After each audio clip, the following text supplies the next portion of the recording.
कर्ज ने आईएमएफ से जो शेखी दिखाई है उसके बाद अपडेट मिल रहा है। पाकिस्तान के इतिहास में आईएमएफ के साथ ये आखिरी समझौता है।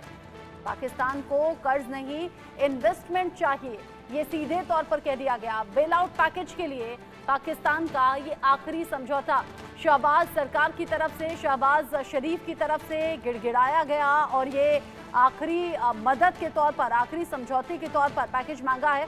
और मेजर शाह, चूंकि आईएमएफ लगातार कर्ज देता रहा है लेकिन आईएमएफ की अपनी शर्तें होती हैं और पाकिस्तान सरकार उन शर्तों को पूरी करती नहीं है।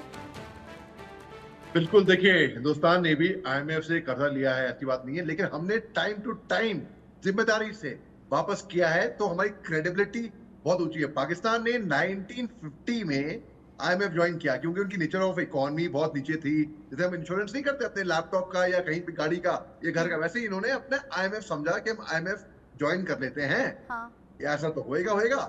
और कुछ अधिक सालों में कंट्री फॉर्म होने के बाद अब लियाकत अली खान इनके प्रधानमंत्री थे, इनके वजीर आजम थे, जिनका 1951 में असैसिनेशन हो गया था बाद में।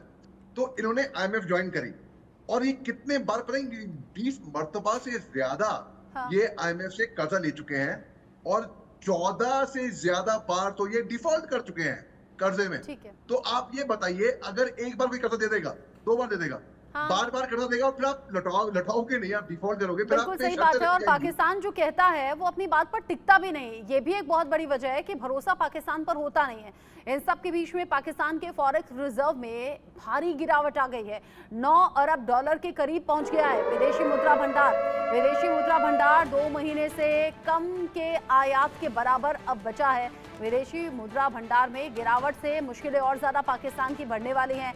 विदेशों से आयात करने में पाकिस्तान को अब दिक्कत होगी। यानी वो पाकिस्तान जो पहले से रोटी का संकट झेल रहा है, अब अलग अलग संकटों से जूझने वाला है। अनुज माथुर सर।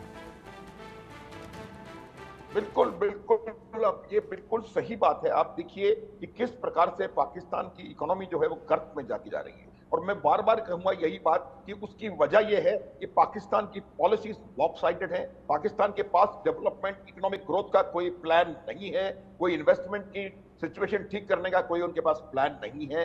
और आज भी अगर ऐसी परिस्थिति में भी पाकिस्तान अपने रक्षा बजट में 15% की बढ़ोतरी करता है तो इससे बिल्कुल साफ है कि न केवल पाकिस्तान के पास कैपेबिलिटी नहीं है लोन रिपे करने की, बल्कि वो कैपेबिलिटी पैदा भी नहीं करना चाहता लोन रिपे करने की, और पैसा वो हथियार खरीद में और सेना की उसमें लगा रहा है।